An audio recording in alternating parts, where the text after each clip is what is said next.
पवित्र शास्त्र में से एक वचन हम लोग पढ़ेंगे और छोटी प्रार्थना करके हम लोग आगे जाएंगे। इब्रानियों की पत्री उसका 9वां अध्याय उसका 28वां वचन पढ़ेंगे। इब्रानियों 9 का 28। कोई है पढ़ने वाले या मैं खुद पढ़ूंगा? वैसे ही मसीह भी बहुतों के पापों को उठा लेने के लिए एक बार बलिदान हुआ, और जो लोग उसकी बाट जोहते हैं उनके उद्धार के लिए दूसरी बार बिना पाप उठाए हुए दिखाई देगा। छोटी विनती, छोटी प्रार्थना करेंगे। प्यारे पिता परमेश्वर, तेरा धन्यवाद करते हैं प्रभु इस सुंदर समय के लिए। तेरे वचनों को सुनने जा रहे हैं प्रभु। पवित्र आत्मा की सहायता हम सभी को तू प्रदान कर। तेरे वचनों के प्रति हम सभी की आंखों को तू खोल दे और सभी वचनों के को गहराई से समझ सके और तेरे आगमन के लिए हम सभी लोग तैयार हो सके। इसलिए तो आशीष दे, अनुग्रह दे, तेरी महिमा हो। यीशु मसीह के नाम से छोटी विनती मांगते हैं, सुनर ग्रहण कर यीशु के नाम में, आमीन। Hallelujah, praise the Lord. मेरे प्रियो, आप सब लोग जानते हैं कि जब भी मैं आता हूं तो एक ही टॉपिक होता है, उसके अलावा कोई दूसरा टॉपिक तो नहीं होता। क्या है वो टॉपिक? प्रभु यीशु मसीह का दूसरा आगमन। हालेलुया। बाइबल कहता है हम जो भी काम करें, प्रार्थना करें या उपवास करें या उपासना करें या गाना गाएं, गीत गाएं, आराधना करें, वचनों का प्रचार करें या वचनों को सुने, इतवार के दिन की उपासना हो या शुक्रवार शनिवार दिन की उपवास प्रार्थना हो या बच्चों के बीच में सेवकाई हो या जवानों के बीच में सेवकाई हो या महिलाओं की सेवकाई हो, जो कुछ भी मसीही कार्यक्रम हम सब करते हैं सारी दुनिया में, वर्ल्ड वाइड क्रिश्चियन एक्टिविटीज जो कुछ भी है, बाइबल कहता है ये सारे चीजों का लक्ष्य एक ही होना चाहिए, और वो क्या?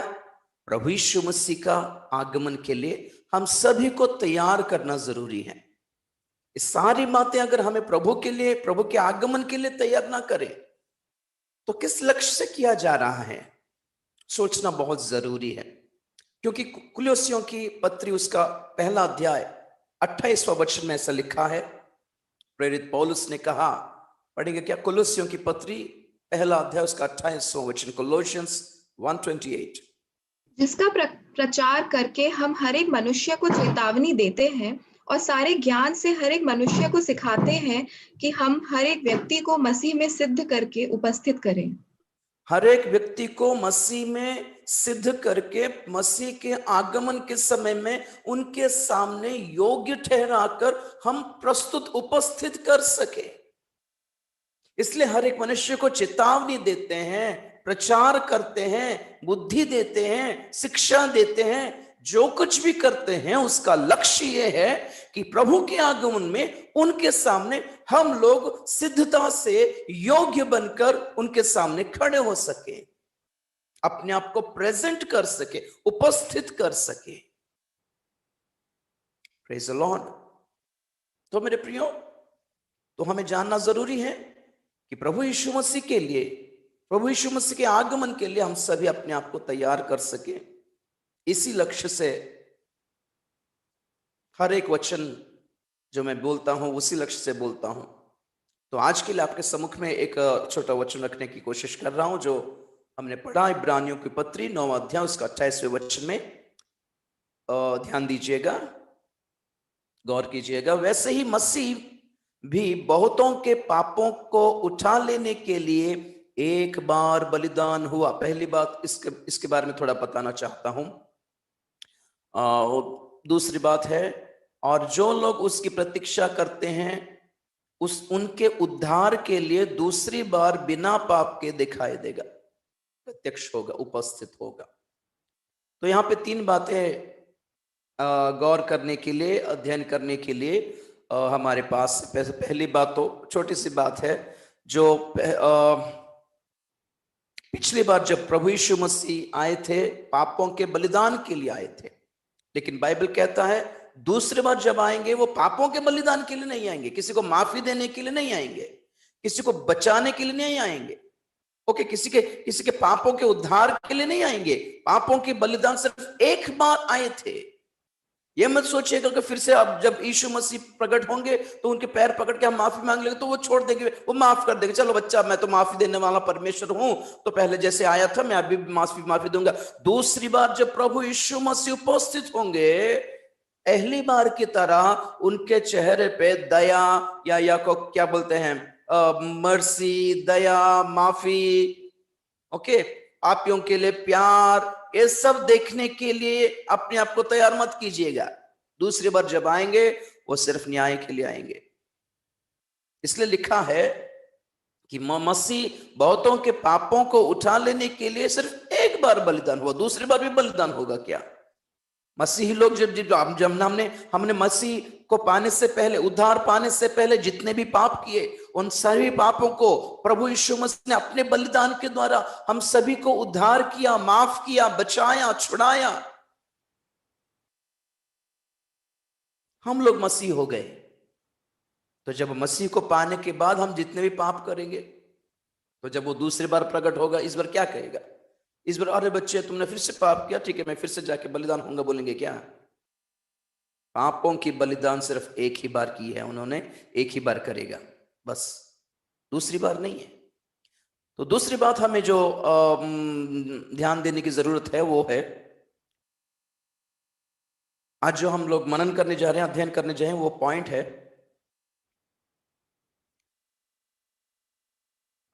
जो लोग उसकी प्रतीक्षा करते हैं उनके लिए दूसरी बार प्रकट होंगे। Praise the Lord. तो आज का टॉपिक आपके सम्मुख में रखना चाहता हूं कि प्रभु दूसरी बार किन लोगों के लिए आने वाला है, किसके लिए आने वाला है, कैसे लोगों के लिए आने वाले हैं?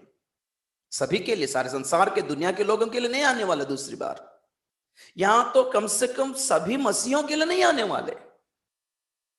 अच्छी तरह यहां पे लिखा है, जो लोग उनकी प्रतीक्षा करते हैं उनके लिए आने वाला है।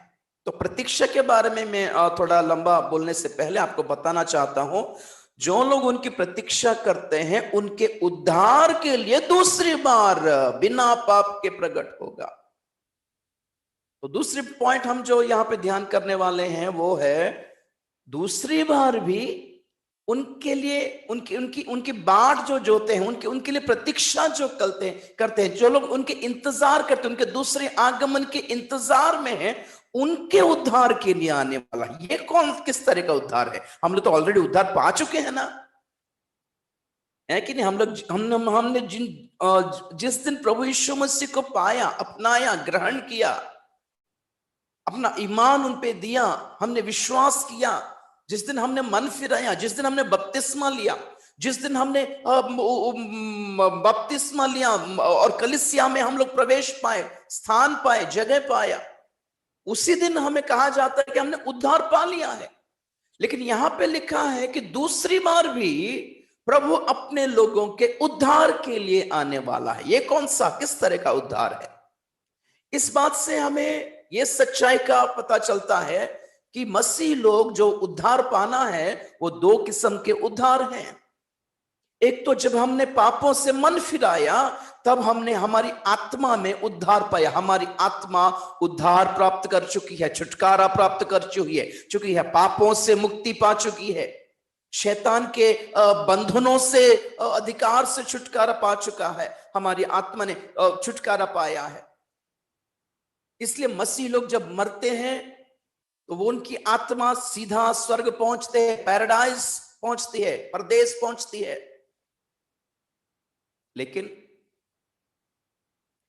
जिस दिन हमने उद्धार पाया, प्रभु यीशु मसीह को ग्रहण किया, उस दिन आत्मा उद्धार पाया, बस हमारा शरीर अभी तक उद्धार नहीं पाया, इसलिए हम लोग कपड़े पहनते हैं आज। ध्यान दीजिए मेरी बात, गौर कीजिए। मसीह जो लोग उद्धार पा रहे हैं, उनका उद्धार दो किस्म का उद्धार पाना है।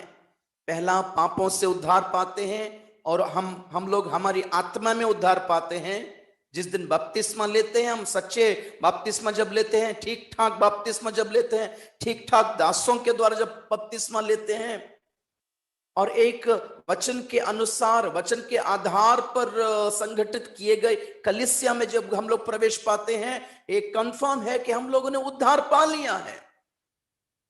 प्रभु यीशु मसीह के द्वारा हमारी आत्मा को उद्धार, छुटकारा मिल चुका है। इसलिए मसीह लोग जब भी मरते हैं, जैसे भी मरते हैं मेरे प्रियो, ओके, डरने की बात नहीं है। या कैंसर से मरे या कोरोना से मरे, क्या फर्क पड़ता है? इससे मौत से क्यों डरते हैं? मसीह को पाना ही मौत है, पता है आपको? जब हम लोग मसीह को पाते हैं, उसका मतलब है हम लोग संसार के लिए मर चुके हैं कब का। अभी नया नया मौत से क्या डरना? जब भी मरे, अभी मरे या 50 साल के बाद मरे, या कैंसर से मरे या कोरोना से मरे, 20 साल में मरे या 80 साल में मरे, एक ही बात है, हम लोग इस धरती को छोड़कर परमेश्वर के राज में जा पहुंच रहे हैं। उसी के लिए हमने टिकट बुक किया। उद्धार का मतलब क्या है? बपतिस्मा लेके हम लोग उद्धार पाने का मतलब क्या है? हम लोग इस धरती के नहीं हैं। Praise the Lord. वो बातें हम आगे आगे सुनने की कोशिश करेंगे। तो पहला उद्धार है आत्मा में उद्धार, और दूसरा उद्धार है हमारी शरीर का उद्धार। जिस दिन प्रभु यीशु मसीह का दूसरा आगमन होगा, उस दिन प्रभु हमारे शरीर को महिमा में बदल देंगे, गौरव में बदल देंगे। Praise the Lord, hallelujah. एक अक्षय शरीर हमें दिया जाएगा। उस दिन हमें इस कपड़ों की जरूरत नहीं होगी। तो समझ पाए ना, पहला उद्धार है आत्मा का उद्धार। जब हमने प्रभु यीशु मसीह को पहली बार ग्रहण किया और उन पर विश्वास किया, तब हमारी आत्मा ने उद्धार पाया। इसलिए मसीह लोग जब मरते हैं तो स्वर्ग जाते हैं, लेकिन शरीर को छोड़ के जाना पड़ता है। शरीर के लिए अभी एंट्री नहीं है, शरीर के लिए अभी प्रवेश निषेध है स्वर्ग राज्य में। तो शरीर अगर स्वर्ग जाना है तो शरीर को भी बदलना पड़ेगा, शरीर को भी महिमा का धारण करना पड़ेगा। तो वो बात कब होगी? प्रभु यीशु मसीह के दूसरे आगमन के टाइम में होगा। Praise the Lord. तो यहां पे हमने पढ़ा है, जो लोग उनकी प्रतीक्षा करते हैं उनके आखिरी उद्धार के लिए, प्रभु यीशु मसीह का आगमन में हमारा आखिरी छुटकारा, आखिरी उद्धार होगा, और वो शरीर का उद्धार होगा। तो प्रभु यीशु मसीह के दूसरे आगमन के प्रतीक्षा में जो लोग हैं, इंतजार में जो लोग हैं,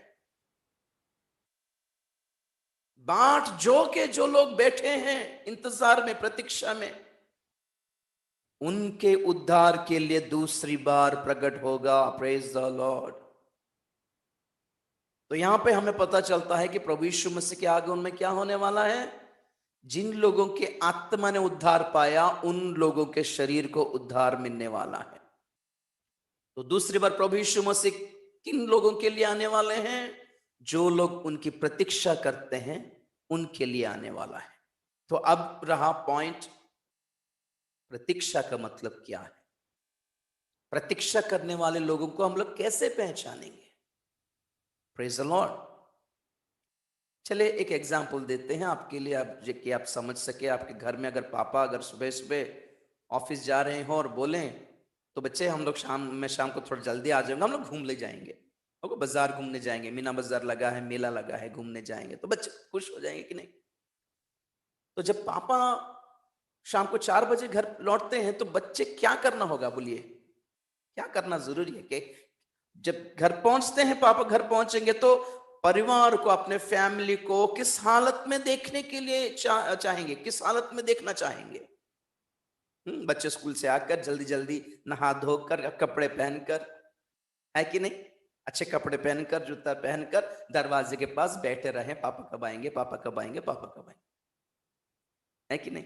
और जब पापा घर में पहुंचते हैं तो बच्चे दोनों लोग वहां पे गेट के पास, अब गेट के पास घूम रहे हैं, अंदर जा रहे हैं, बाहर आ रहे हैं। जो भी हॉर्न मारा, जो भी गाड़ी आई, जो भी गाड़ी का हॉर्न बजा तो पापा है शायद बोल के भाग के बाहर आ रहे हैं।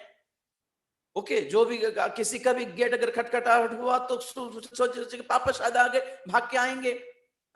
तो एक किस्म का इरिटेशन स्टार्ट होगा कि सभी लोग आ रहे, पापा क्यों नहीं आ रहे? इरिटेशन, एक किस्म का चिड़चिड़ाहट शुरू हो जाता है, एक तरह का बेचैनी शुरू हो जाता है, पापा क्यों नहीं आ रहे? ओके, तो जब पापा आए तो बच्चे, जो लोग तैयार हैं, उनको, इनके दिल में बेचैनी होती है। जब पापा आके देखे तो मम्मी क्या कर रही है? मम्मी अपने घर के कपड़े में है, नाइट ड्रेस में है, और खाना पका रही है। इसका मतलब क्या है? पापा पूछेंगे तुम नहीं आओगे क्या, तो माँ बोलेगी नहीं बच्चों को ले जाए मुझे काम है बोले। तो इससे ये पता चलता है जो लोग जाना चाहते हैं वो लोग तैयार होते हैं, जो लोग जाना नहीं चाहते वो लोग तैयार नहीं कर रहे। प्रतीक्षा करने वाले लोग अपने आप को तैयार करते हैं, और जिनको प्रभु के आगमन के उत्सुकता नहीं है, इच्छा नहीं है, चाह नहीं है, वो लोग जैसे कि वैसे रहेंगे आराम से, है कि नहीं। सेम एक पिक्चर माइंड में रख लीजिएगा। प्रभु यीशु मसीह की महिमा हो, प्रेज द लॉर्ड। प्रतीक्षा करने वाले अपने आप को तैयार करके बैठते हैं ब्रदर सिस्टर। ओके, तो प्रतीक्षा करने वालों का जो लक्षण है, गुण है, ये कैसे होते हैं, हम लोग 2-3 वचन है, 6-7 पॉइंट्स है, लेकिन आपको आपके सामने 3 या 4 रखने की कोशिश करूंगा। पहला गुण हम लोग पढ़ेंगे फिलिपियों की पत्री 3 अध्याय उसका 20वां वचन पढ़ेंगे। फिलिपियों की पत्री 3:20। पर हमारा स्वदेश स्वर्ग पर है और हम एक उद्धारकर्ता प्रभु यीशु मसीह के वहां से आने की बाट जो रहे हैं। Praise the Lord. हमारा स्वदेश स्वर्ग में है, हमारा अपना घर। स्वदेश का मतलब क्या है? नेटिविटी की नहीं है? नेटिव आपका नेटिव प्लेस क्या है बोलेंगे, पता आपको अपना अपना गांव के नाम बोलेंगे। कोई भी गांव, या तो आप लोग शहर में रहो या सिटी में रहो या दिल्ली में रहो या मुंबई में रहो, फिर भी लोग पूछते हैं आपका नेटिव कहाँ है। आपका घर, आपका गांव का अलग है। वैसे मसीह लोगों का जो नेटिव प्लेस है वो संसार में नहीं है, हमारा स्वदेश स्वर्ग में है। ओके, और हम एक उद्धारकर्ता प्रभु यीशु मसीह के वहां से आने की प्रतीक्षा कर रहे हैं। जो भी आप इंतजार बोलिए या प्रतीक्षा बोलिए या बाइबल के हिंदी बाइबल भाषा के अनुसार बाट जो ना बोले, सेम वर्ड है। इट्स कॉल्ड टैरिंग और it's called wait upon the Lord. Wait upon the Lord, प्रभु यीशु मसीह के इंतजार में बैठे रहना। अरे जो लोग हमें प्यार करते हैं वो लोग इंतजार करते हैं भैया। जो लोग प्रभु को चाहते हैं वही लोग इंतजार करते हैं। जो लोग चाहते नहीं हैं वो पूछते तक नहीं, आए तो क्या है, नहीं आए तो क्या है, कौन देख रहा है उनके लिए, कौन वेट कर रहा है उनके लिए, बोलेंगे कि नहीं। एक बेचैनी सी होनी चाहिए कि नहीं मसीह की जिंदगी में। खाते पीटते पीते पहनते घूमते कमाते आराम से जो लोग मसीह लोग जिंदगी बिता रहे हैं, ये अंत के चिन्हों के लिए भी उनसे कुछ फर्क नहीं पड़ता उनके लिए, या प्रभु के आगमन के बारे में जो कुछ भी वचन में लिखा है इससे भी उनको कुछ फर्क नहीं पड़ता। इन लोगों की कैसे बोलेंगे ये लोग प्रभु की यीशु मसीह के आगमन में जाने वाले दल में है और झुंड में है, ऐसा कैसे बोल सकते हैं हम लोग? नहीं बोल सकते। हमारी एक्टिविटी के द्वारा, ओके, हमारी चाल चलन के द्वारा, हमारे व्यवहार के द्वारा पता चल जाता है कि लोग जाने वाले झुंड में है या नहीं है। Praise the Lord. तो पहला गुण, पहला लक्षण क्या बोलते हैं, पहली काबिलियत बोलो, प्रेज द लॉर्ड। प्रतीक्षा करने वालों की जो लक्षण होते हैं, गुण होते हैं, वो पहली बात यह है कि वो लोग इस धरती को अपना स्वदेश नहीं मानते। उनका मन ध्यान सब स्वर्ग की ओर रहता है और बोलते हैं हम यहाँ की थोड़े हैं, हम यहाँ के लोग थोड़े ही ना हैं, हम लोग जाने वाले हैं, हम लोग तो वहां के रहने वाले हैं, हमें इनसे क्या लेना देना। आपको एक एग्जांपल दूं फिर से। अगर आप में से कोई दुबई या गल्फ कंट्री, बहरीन या कुवैत या सऊदी जाकर जॉब कर रहे होंगे, नौकरी कर रहे होंगे, तो आप लोग नौकरी करते हैं, जो कुछ भी कमाया है आप इंडिया भेजते हैं, अपने बीवी बच्चों के लिए, अपने माँ बाप के लिए भेजते हैं। तो वो समझिए एक बार कि आप लोग दुबई में जॉब कर रहे हैं, दुबई में जॉब जब करते हैं तो दुबई में क्या हुआ, एक बार एक ऐसा स्ट्राइक हो गया, सोचिए एक हड़ताल हो गया उसके गवर्नमेंट के खिलाफ, उस उधर के लोग थोड़ा झगड़ा कर रहे हैं। सऊदी अरेबिया में भी एक एग्जाम्पल दे रहा हूं, समझिए, सोच लीजिए एक एक झगड़ा हुआ और या लोगों के और गवर्नमेंट के अंदर एक प्रॉब्लम शुरू हुआ और लोग, वहां के लोग हड़ताल करना शुरू किए, स्ट्राइक वाइक करना शुरू किए, गवर्नमेंट के खिलाफ बोलना शुरू किए और वहां पे दो झुंड हो गए, एक तो गवर्नमेंट के सपोर्ट में खड़े हुए और दूसरे गवर्नमेंट के खिलाफ खड़े हुए। और आप लोग वहां पे इंडिया से गए हो नौकरी करने के लिए, आप बोलिए वहां पे गवर्नमेंट के सपोर्ट में और गवर्नमेंट के खिलाफ में जो दो झुंड हैं, आप किस झुंड में रहोगे? आप उधर के लोगों के झुंड में क्यों रहोगे भैया? आप वहां के थोड़ी ना हो, आप अपना काम करोगे। अगर स्ट्राइक है, छुट्टी है तो घर में बैठे रहोगे, आप थोड़े ना जाकर हड़ताल के टाइम में वो प्लकार्ड पकड़ के हम इस गवर्नमेंट के सपोर्ट में हैं या उस दल के सपोर्ट में, वहां पर जाके थोड़ी ना लड़ोगे आप जाकर। वहां के लोग अपने हक के लिए लड़ रहे हैं, आप लोग जाकर घुस के अगर हम भी लड़ रहे हैं हक के लिए अगर बोलोगे तो वहां के लोग क्या करेंगे? तू कहां का है रे? हैं? क्या कर रहा तुझे? क्या कहां क्या यहाँ का क्या काम है? कहां से आया तू? जा, बोलेंगे कि नहीं? दोनों झुंड वाला डांटेंगे आपको। तो है कौन यहाँ पर? हम तो अपने हक के लिए लड़ रहे हैं, तू क्या कर रहा है बीच में? जा जा जा, बोलेंगे कि नहीं? इसी तरीके से हमें इस दुनिया के हड़ताल के बीच में हम क्यों घुस रहे? हम यहां के थोड़ी ना हैं।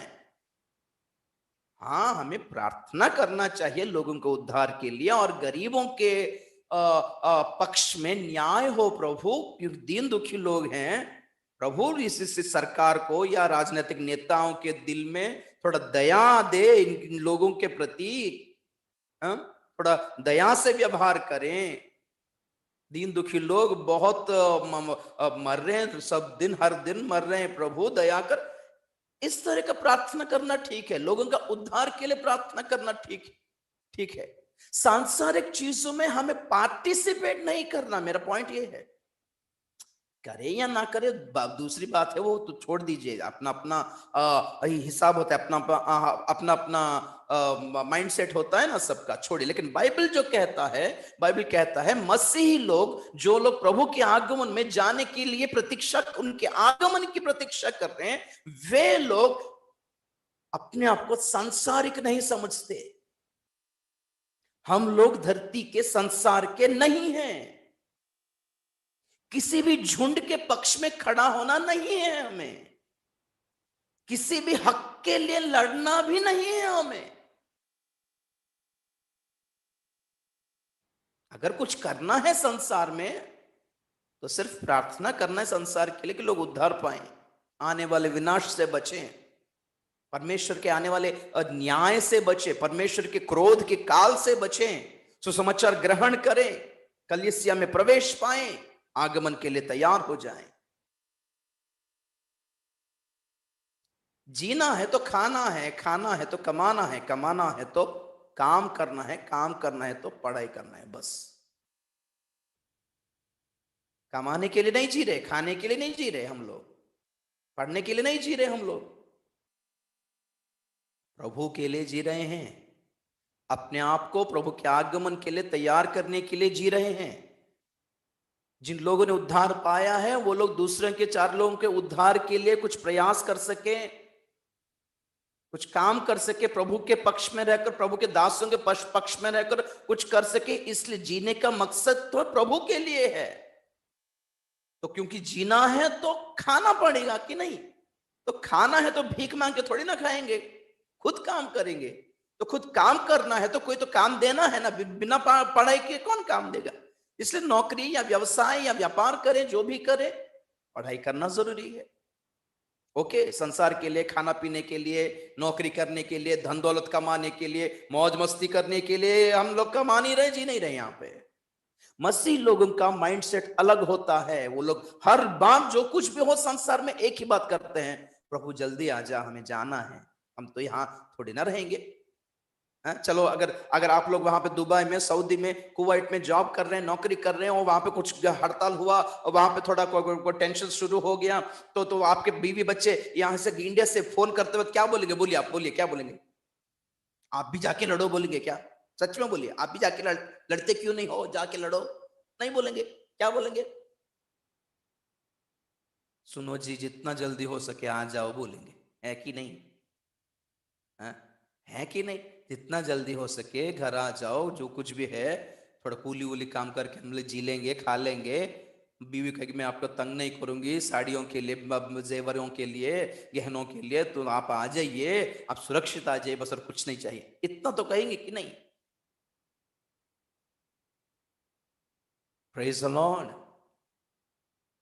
इंडिया में जो बीवी है अपने पति के आगमन के लिए, आने के लिए इंतजार करती है, लेकिन अपने आप को दुल्हन कलीसिया कहने वाले मसीही लोग प्रभु यीशु मसीह के आगमन के लिए प्रतीक्षा तक नहीं, बेचैनी तक नहीं है, जल्दी आ जाइए प्रभु बोल के, जल्दी आके हमें ले जाओ बोलने वाला, प्रार्थना भी करना छोड़ दिए हैं। मतलब देखो, सोच लीजिए आप लोग। तो पहली बात, प्रतीक्षा करने वाले लोग अपने आप को सांसारिक नहीं मानते। वो लोग मानते हैं कि हमारा घर द्वार यहां नहीं है, हमें जाना है, हम यहां थोड़ी ना रहने वाले हैं हमेशा के लिए। Praise the Lord. दूसरी बात देखेंगे, लूका की सुसमाचार 8वां अध्याय 40वां वचन पढ़ेंगे। लूका की सुसमाचार 8वां अध्याय 40 वचन।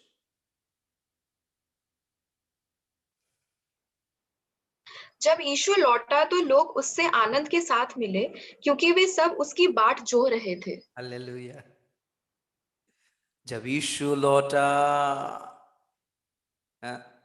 कौन उनसे आनंद के साथ मिले?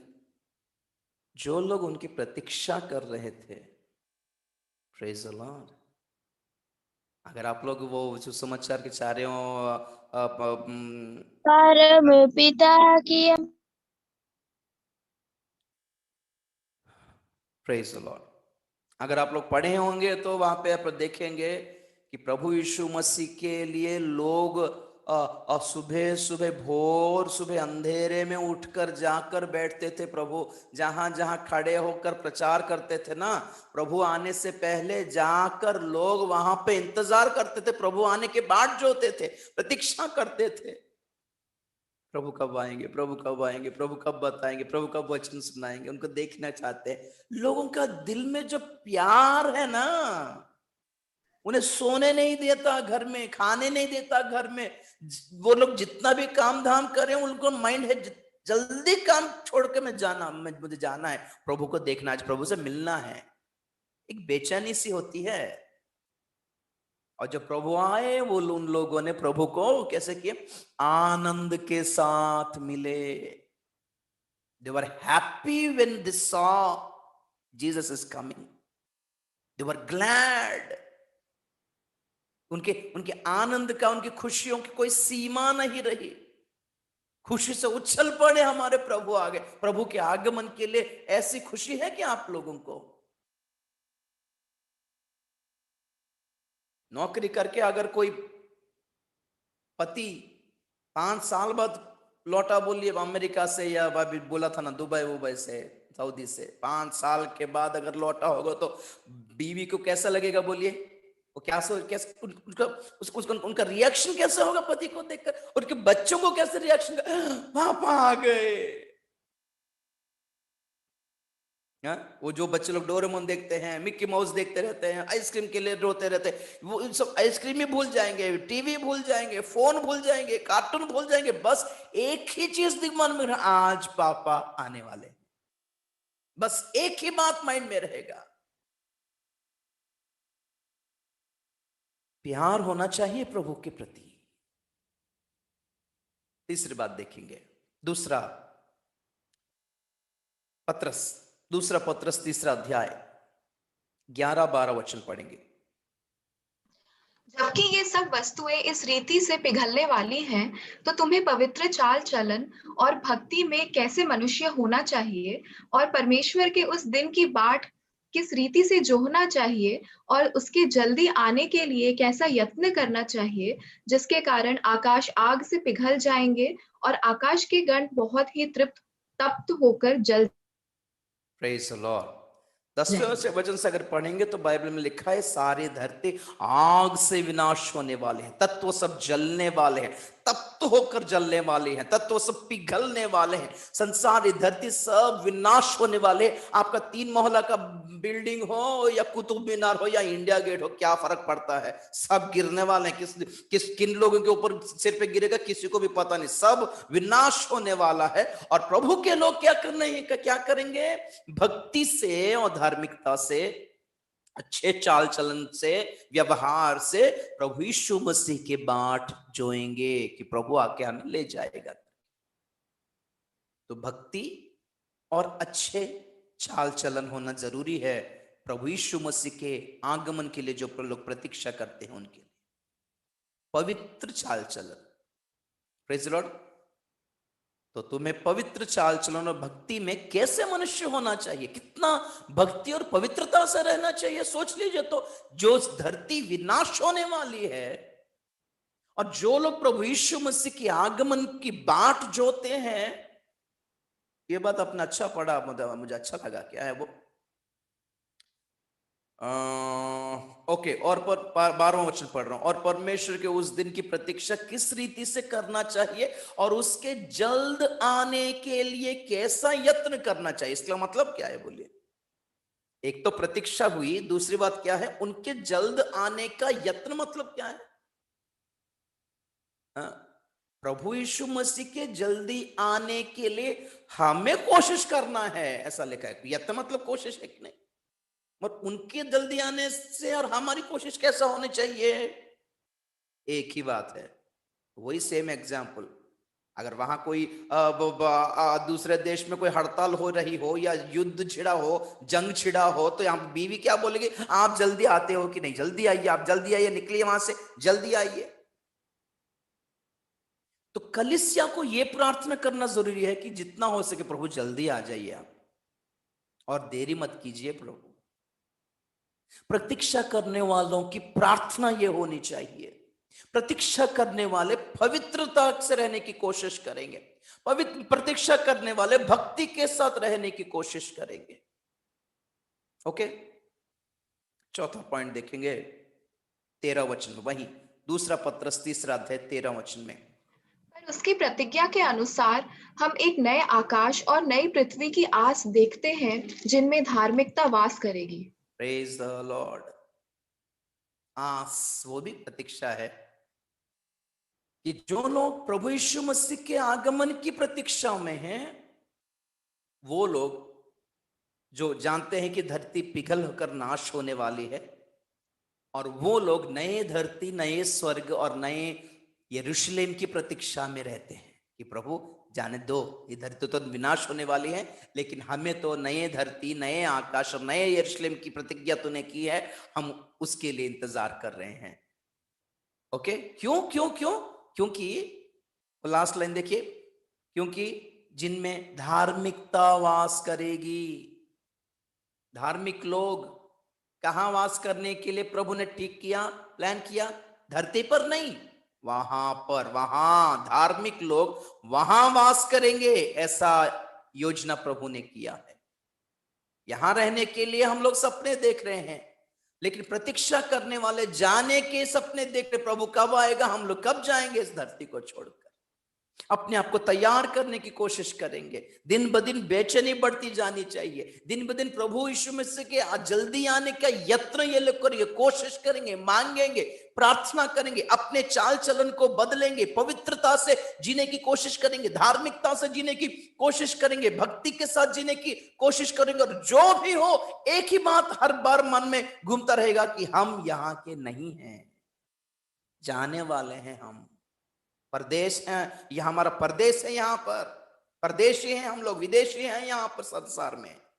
कुछ भी स्वदेशी विदेशी वाला नहीं है, ड्रामा नहीं है हमारे पास। हम लोग स्वर्ग की प्रजा हैं। जो लोग ऐसे प्रतीक्षा में जी रहे हैं मेरे प्रियो, उन लोगों को प्रभु लेने के लिए जल्दी आने वाला है। आंखें बंद कीजिए, प्रार्थना करें।